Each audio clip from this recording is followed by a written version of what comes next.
Je vais maintenant vous lire dans le livre de Jacques, le chapitre 1, les versets 1 à 8. Ça dit: Jacques, serviteur de Dieu et du Seigneur Jésus-Christ, aux 12 tribus qui sont dans la dispersion, salut. Mes frères, regardez comme un sujet de joie complète les diverses épreuves auxquelles vous pouvez être exposés, sachant que l'épreuve de votre foi produit la patience. Mais il faut que la patience accomplisse parfaitement son œuvre, afin que vous soyez parfaits et accomplis, sans faillir en rien. Si quelqu'un d'entre vous manque de sagesse, qu'il la demande à Dieu, qui donne à tous simplement et sans reproche, et elle lui sera donnée. Mais qu'il la demande avec foi, sans douter, car celui qui doute est semblable au flot de la mer, agité par le vent et poussé de côté et d'autre. Qu'un tel homme ne s'imagine pas qu'il recevra quelque chose du Seigneur. C'est un homme irrésolu, inconstant dans toutes ses voies. Alors dans l'Église, ce verset de Jacques 1,5, c'est un verset, je dirais, sacré, parce que c'est de cette façon que Joseph Smith a eu sa révélation personnelle et ça l'a amené à rétablir l'évangile, l'Église en fait. Ça l'a amené à rétablir l'Église sur terre.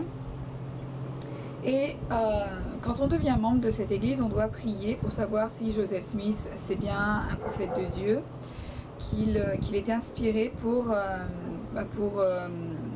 traduire le livre de Mormon et pour recevoir la prêtrise et donc rétablir l'Église du Christ comme elle existait donc à l'époque du Christ. Et donc il y a 20 ans, j'ai reçu les discussions missionnaires. Et lors de ma première discussion, ma meilleure amie à cette époque m'a gentiment influencée. Vraiment, elle a fait un travail exceptionnel dans le chemin de ma conversion. Et elle m'a demandé à ce moment-là de prier. Alors pour moi, c'était quelque chose de très nouveau. Et elle m'avait déjà appris à prier. Mais prier devant quelqu'un, pour moi, ça me demandait quelque chose, un effort.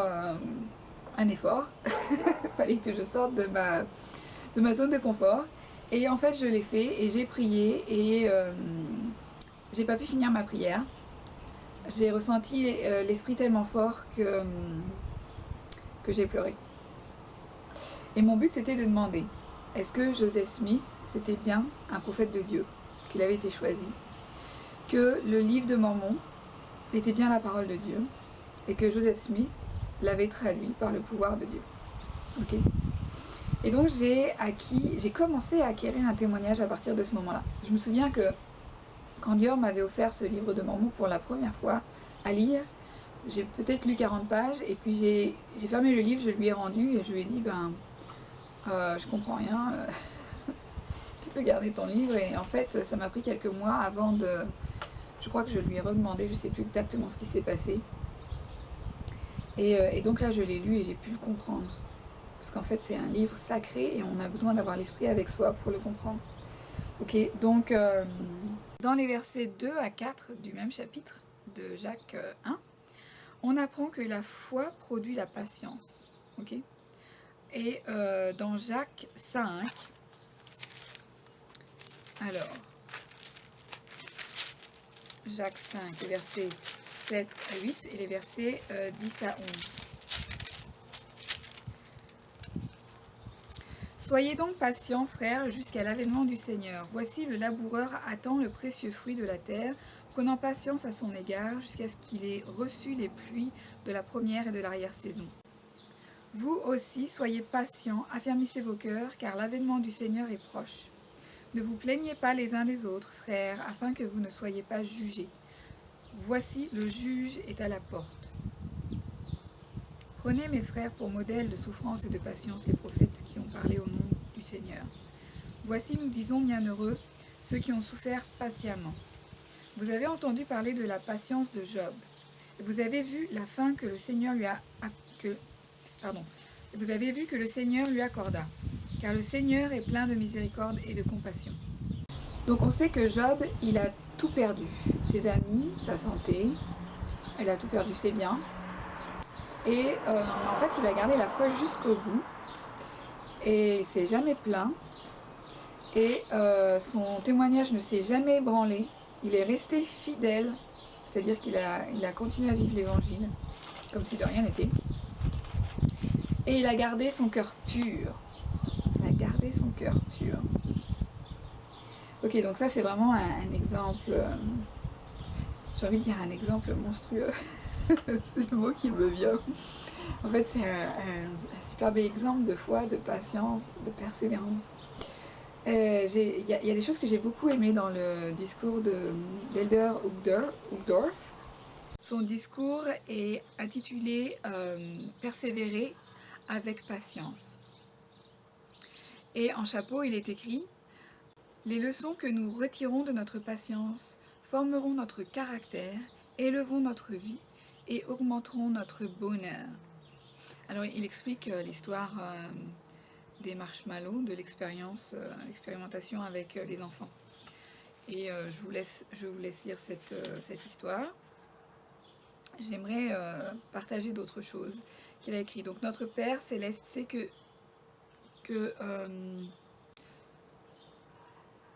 notre Père Céleste sait que les bons parents comprennent avec le temps pour que les enfants mûrissent et atteignent leur potentiel. Ils doivent apprendre à apprendre. Ok. Je continue avec les citations provenant de son discours. Être patient, c'est attendre et persévérer de manière active. La patience demande de travailler activement à des buts de valeur et de ne pas se décourager quand les résultats n'arrivent pas tout de suite ou sans effort. L'impatience, par contre, est un symptôme d'égoïsme. Waouh! C'est un trait de caractère de l'égocentrique. Elle vient d'un état qui n'est que trop répandu, appelé syndrome du centre de l'univers, qui amène les gens à croire que tout tourne autour d'eux et qu'ils sont la vedette sur la grande scène de la vie où tous les autres n'ont que des seconds rôles. Une autre citation, « Les promesses de Dieu ne s'accomplissent pas toujours aussi vite ni de la façon dont nous espérons, mais elles s'accomplissent au moment qu'il a choisi et à sa façon. La patience demande de la foi. Les moments les plus difficiles de notre vie sont souvent les pierres indispensables au fondement de notre personnalité et qui vont paver le chemin vers des possibilités, notre compréhension et notre bonheur futur. La patience est vraiment un fruit de l'esprit. Le Sauveur a dit « Par votre patience, vous possédez, vous acquérez la maîtrise de votre âme. » On doit persévérer jusqu'à ce que l'on soit rendu parfait. Alors dans ma vidéo précédente, la semaine dernière, j'ai partagé une expérience. C'était en fait la plus grande épreuve de ma foi et de ma patience que j'ai jamais vécue dans ma vie depuis que je suis membre. Ça a duré, c'était une épreuve qui a duré 17 ans. Elle a commencé il y a 20 ans. Donc peu après de temps que je sois devenue membre, j'ai reçu une bénédiction qui m'a dit que le Seigneur allait m'aider à trouver mon compagnon éternel. Alors, plus tard quand j'ai servi ma mission, mon président de mission m'a indiqué où je trouverais mon mari. En fait, je le trouverais en Amérique. Donc je suis française, je suis née en France, j'étais convertie en France, j'ai servi une mission à Tahiti. Et d'ailleurs, j'étais convertie par des membres tahitiens en France, par une famille tahitienne. Absolument incroyable. J'ai cru, le jour où je me suis fait baptiser, que je devenais parfaite parce que je pensais que les membres étaient parfaits. Et en fait, je me suis vite rendu compte que c'était pas le cas. Mais c'est juste pour dire à quel point cette famille et cette membre de l'église, qui était ma camarade de classe à cette époque, Dior, c'est la famille Martin pour ceux qui connaissent, ils ont vraiment fait un travail fabuleux pour m'intégrer dans l'église.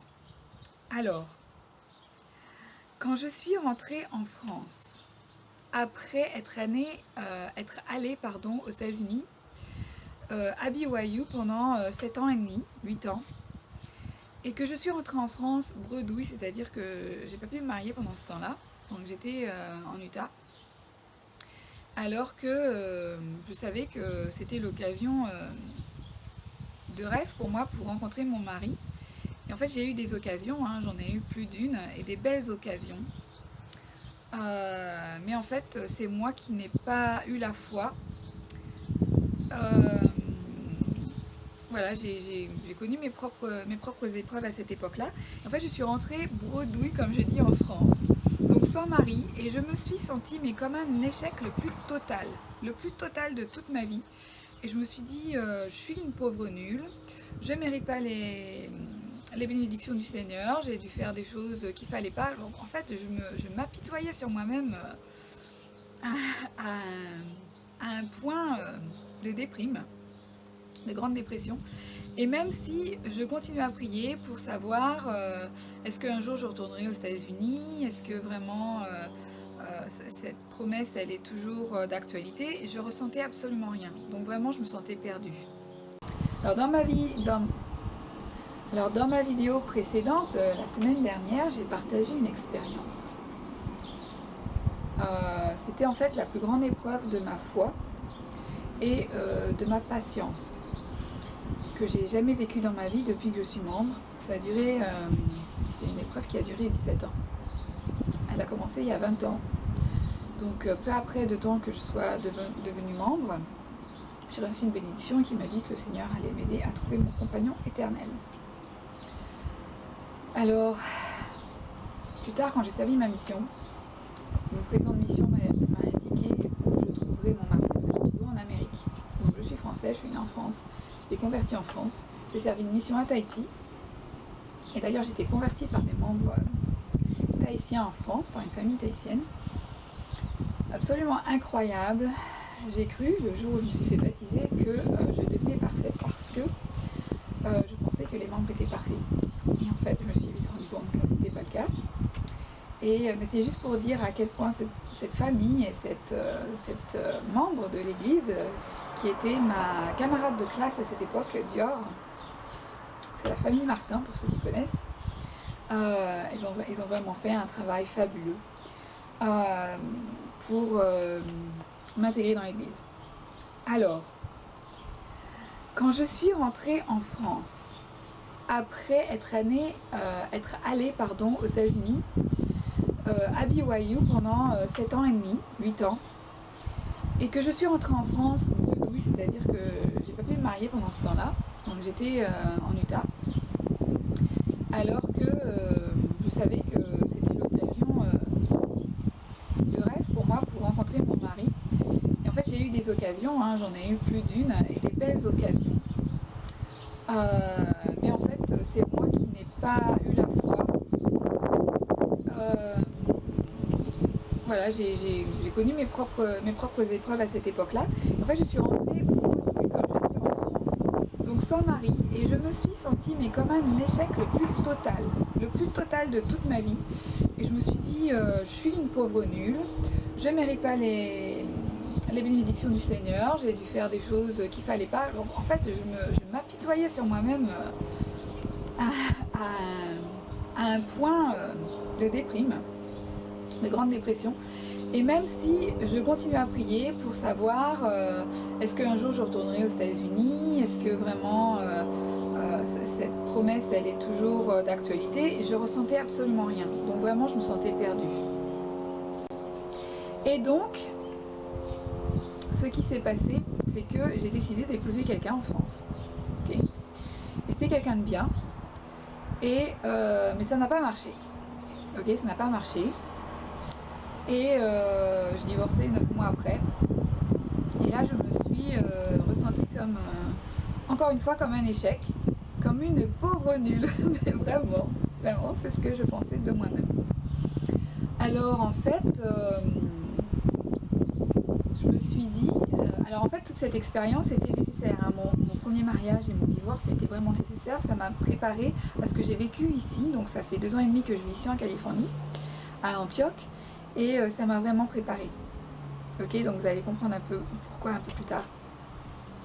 Donc cette épreuve était nécessaire, ce divorce était nécessaire. J'en ai appris davantage sur mes faiblesses et sur ce que je devais travailler sur moi-même grâce à ce premier mariage. Et en fait, j'ai fait beaucoup de travail sur moi-même. J'ai été aidée, j'ai été bénie, j'ai vraiment été bénie dans cette branche où je vivais à Montauban en France. et j'ai rencontré une famille, plusieurs familles qui m'ont aidée. Et bon, je vais pas rentrer dans les détails, je raconterai ça un petit peu plus tard, sûrement dans une autre vidéo. Mais en fait, voilà, donc voilà l'épreuve de ma vie. Donc je sais, j'avais 35 ans la première fois que je me suis mariée et j'avais 37 ans, 38 ans, la deuxième fois que je me suis mariée, je sais plus. Donc en fait, il s'est passé 17 ans avant de recevoir cette bénédiction du Seigneur, cette bénédiction de trouver mon compagnon éternel, que tout le monde dans l'église rêve d'avoir cette opportunité, et pour des personnes, ça ne se passera pas dans cette vie. Alors, mes deux caméras sont mortes en même temps, donc on va faire sans le son, je veux dire sans l'image, on va juste faire avec le son. Et donc je disais que oui, je tirais mon chapeau à ces personnes qui restaient fidèles dans l'évangile jusqu'au bout, et avec joie. Et en fait, je voulais vous dire que, ici je connais une sœur dans ma paroisse, en fait c'est cette sœur qui a eu l'idée de me faire un heart attack, c'est-à-dire les cœurs que vous avez vus, que vous voyez là derrière moi sur la porte. C'est elle qui a eu l'idée de faire ça pour mon anniversaire, et avec d'autres personnes. Et donc cette fille, elle a 38 ans, et eh bien, elle vit l'évangile avec joie. Bon, ça ne veut pas dire qu'elle a passé ses épreuves, bien sûr.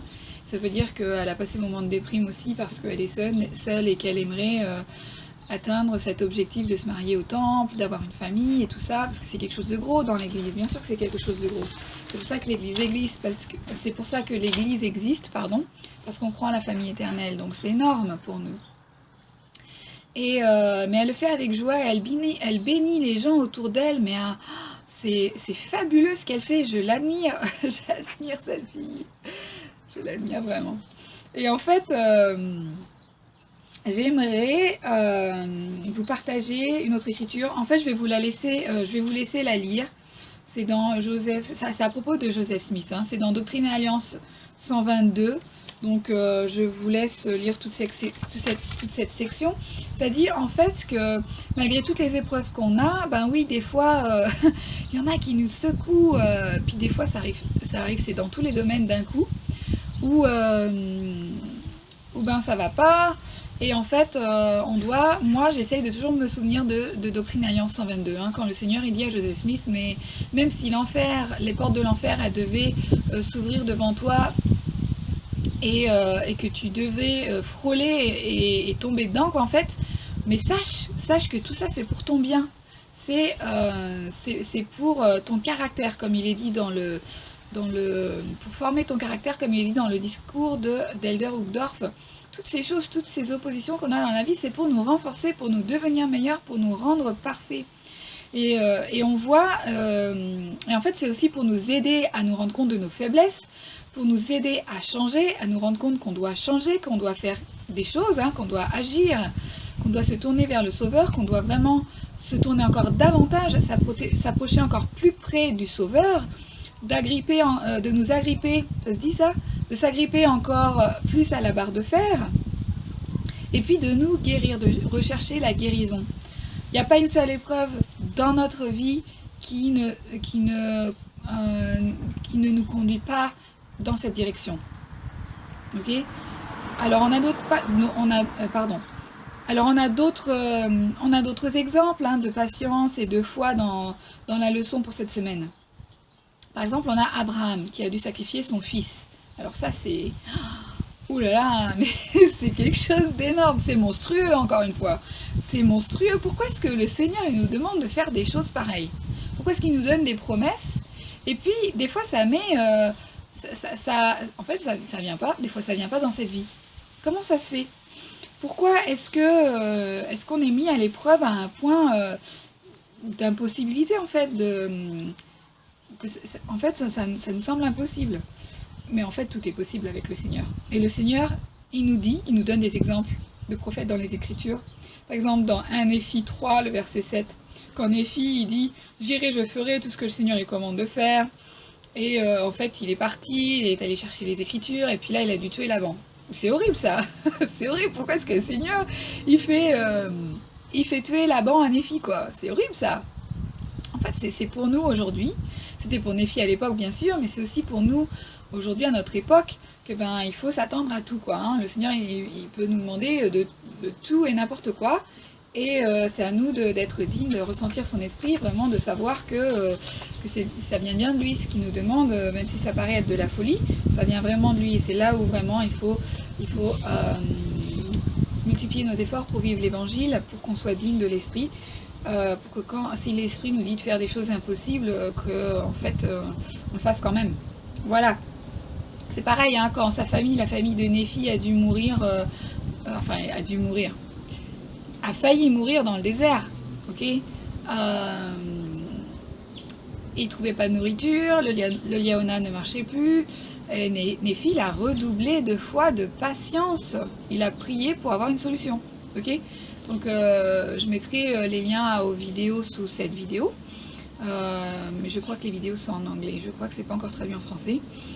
Mais c'est génial. L'Église a fait des vidéos du livre de Mormon, de certains passages, hein, pas de tous les passages, mais de certains passages. Et c'est génial, quoi. C'est génial. Ça renforce mon témoignage. J'espère que ça renforce le vôtre aussi. Et c'est super. Alors, voyons voir. Mais en fait, voilà, pour finir en fait avec cette leçon, c'était à la fin de la leçon, on parle d'un principe très important. Ça se trouve dans Jacques, le chapitre 1, le verset 26. Si quelqu'un croit être religieux sans tenir sa langue en bride, mais en trompant son cœur, la religion de cet homme est vaine. Et je crois qu'il y avait d'autres écritures dans la leçon, et j'ai pas le manuel avec moi. Alors je vous laisse les lire, parce qu'il me semble qu'il y en a.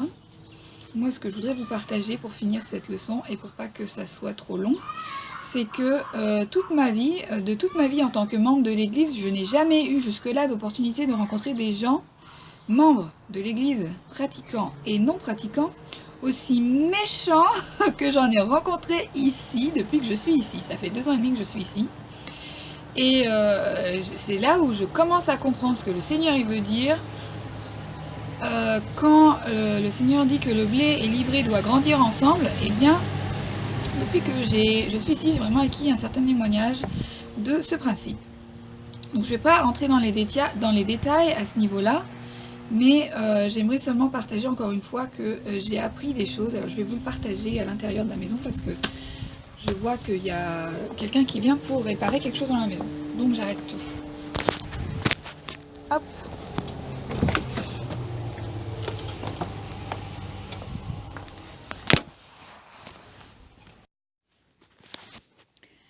Alors je suis obligée de faire ça dans la vidéo.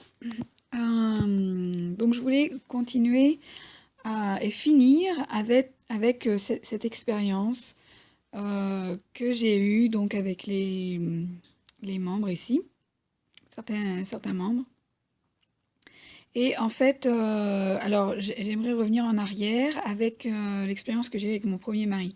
Donc en fait, comme ça se passait pas bien, ça m'a fait découvrir des faiblesses en fait.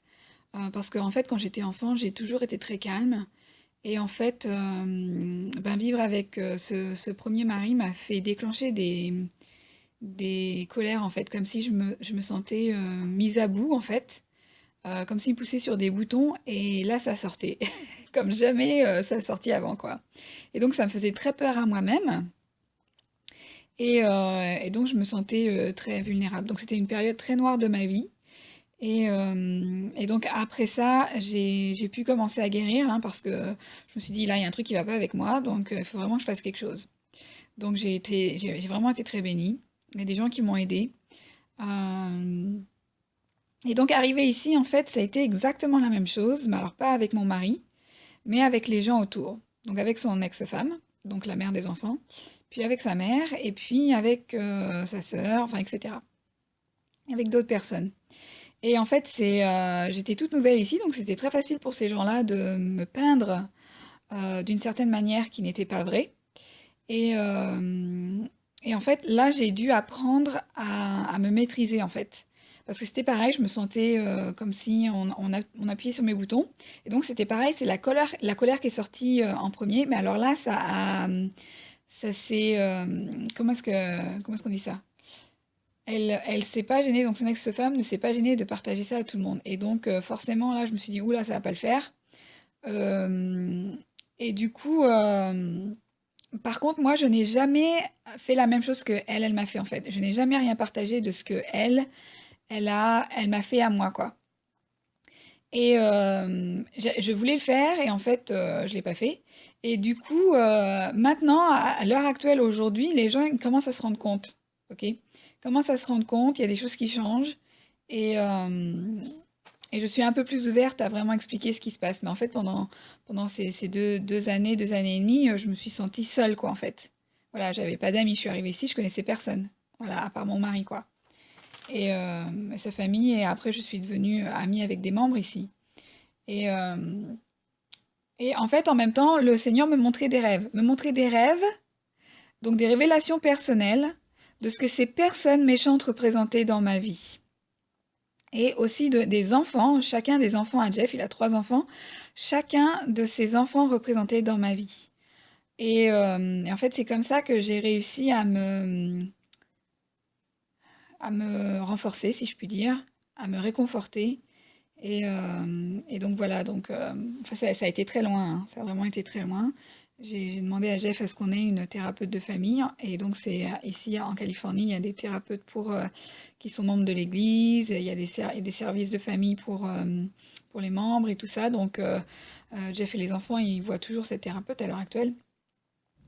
Et, et donc voilà, je vais pas rentrer trop dans les détails, mais ce que je veux dire, c'est que vraiment l'adversaire, il m'a attaqué à un point où, franchement, je crois que c'était vraiment la pire période de ma vie, hein. Je sais pas, entre mon enfance, mon premier mariage, et puis là, ce que je vis, je sais pas ce qui était le pire, mais en tout cas, à chaque fois, j'ai appris des choses. Ok? Et je pense que dans l'avenir, je partagerai plus de choses de pourquoi ma vie, elle est comme ça. Parce que c'est pas tout le monde qui a une vie dure comme ça, hein. Il y a des membres de l'Église qui ont vraiment la vie facile. Et il y a d'autres personnes qui ont la vie plus dure. Et en fait, il y a une raison pour ça. Ok? Il y a une belle, bonne raison. Ok? Euh, vous pouvez vraiment transformer votre vie et vos épreuves en bénédiction pour vous-même, mais aussi pour les autres. Et comme il est dit, encore une fois, dans la Doctrine et Alliance 122, c'est vraiment pour votre bien, ça va vraiment tourner à votre avantage à la fin, quoi. En fait, quand on remonte tous au ciel, si je puis dire, hein, après cette vie, on y verra plus clair, on comprendra mieux les choses, quel rôle on a joué dans cette vie, quel rôle les autres ont joué dans notre vie, même si certaines personnes, ben, malheureusement, seront perdues. Mais en fait, dans nos vies, il faut les considérer comme des enseignants. Ok. Et donc, ce sont des choses que j'enseigne aussi dans mon travail. Donc, plus tard, je vous parlerai davantage de ce que je fais comme travail.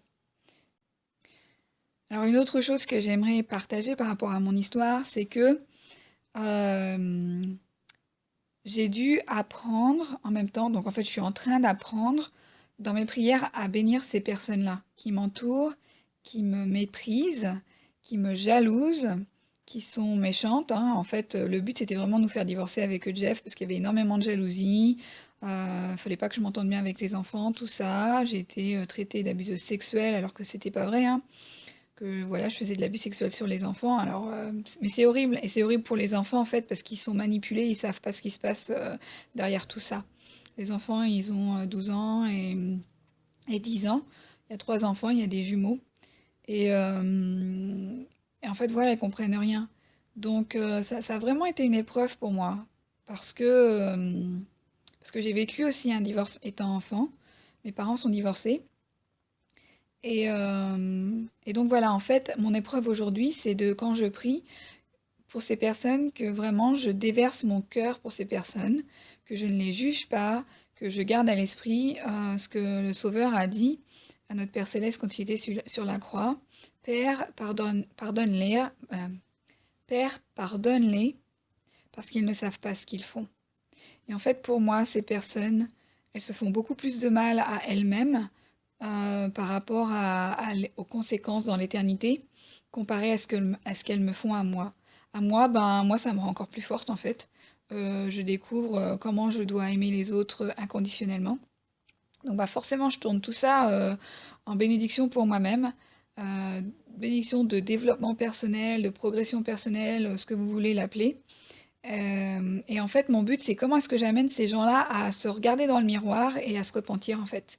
Et c'est là, en fait, l'amour inconditionnel de notre Père Céleste. C'est d'aider ces enfants à se rendre compte que ils sont pas dans le vrai, ils sont pas dans l'amour, euh, ils sont pas dans la charité. Et en fait, c'est ça mon épreuve aujourd'hui, c'est de ne pas avoir de rancœur, de pardonner parce qu'ils savent pas ce qu'ils font, mais de les aider, d'aider ces personnes à acquérir un témoignage et, et à se repentir, à devenir meilleur, à se voir en face, à arrêter de me culpabiliser, de me blâmer pour leurs propres défauts, ok? Parce qu'ils sont très bons à me retourner tout sur le dos. Et là, il y a des personnes qui vont parler de narcissique, pervers narcissique, ben ouais, ben on est carrément dedans, quoi, en fait. Ok? Et donc voilà, mais en fait, ces gens-là, ils peuvent changer, hein. Faut jamais juger. Après, c'est rare, je sais que c'est rare. J'espère qu'ils vont pas finir dans cet état-là, voilà, qu'ils vont pas mourir comme ça. Mais bah, on vit avec ces gens dans notre vie. Et ça devient de pire en pire hein, dans le monde, la corruption et tout ça. Donc en fait, on est obligé d'apprendre à gérer notre interaction avec ces gens-là. Ok? Donc voilà. Le but, c'est pour moi de me tourner vers mon sauveur et de me donner cette force qu'il a, lui, de ne pas juger, hein, puisque c'est ça la dernière petite section dans le manuel, de ne pas juger nos semblables selon leur apparence, mais aussi selon leurs défauts. Ok? Euh, ok. Donc, quoi d'autre? Qu'est-ce que je peux vous dire de plus? Alors en fait, je viens de créer une page Facebook. C'est un ami qui m'a donné une idée. Cette idée géniale. Merci Alain pour ton idée. Et je vais sur cette page, vous allez pouvoir y voir le cercle de prière et de méditation qu'on a fait avec ma partenaire Marjorie. Et aussi, quoi d'autre? Ben, j'aimerais donc continuer à faire ça toutes les semaines. Quelque chose que je ressens vraiment bien, que je dois faire dans ma vie. Et j'aimerais vous proposer quelque chose d'autre. J'aimerais en fait qu'on soit en live ensemble, peut-être toutes les semaines. Je ne sais pas quel jour encore, j'hésite entre le dimanche et le lundi. Ça serait le soir pour vous en France. Et donc ça serait justement sur Viens et suis-moi. Ça serait de pouvoir partager nos expériences et comment est-ce qu'on utilise l'évangile pour traverser nos épreuves dans la vie. Le focus, ça serait vraiment de nous renforcer les uns les autres, ok? Voilà, et nous aider à nous cramponner à l'évangile plutôt que de laisser tomber, en fait, d'abandonner. Parce que malheureusement, il y a des membres qui abandonnent quand il y a des choses comme ça qui se passent dans leur vie, qui en veulent à notre Père Céleste ou qui se sentent rejetés des autres membres parce qu'il y a des critiques et tout ça. Non, non, non, non, alors surtout pas faire ça, quoi. Il faut rester fidèle, il faut continuer à développer son témoignage. Et donc, c'est pour ça que j'aimerais faire ces rencontres. En fait, voilà, pour nous édifier, nous renforcer. Je crois que j'ai assez parlé là, hein. Ok, eh bien, je vous embrasse tous. Je vous souhaite une excellente semaine. Et puis, dites-moi dans les commentaires si vous aimeriez que je fasse ce genre de rencontre. Je vais le faire quand même, hein. Je vais le lancer, je vais le proposer, on va voir ce que ça donne. Mais si je pouvais avoir vos feedbacks, vos pensées là-dessus, ça serait génial. Ok, je vous remercie. À bientôt.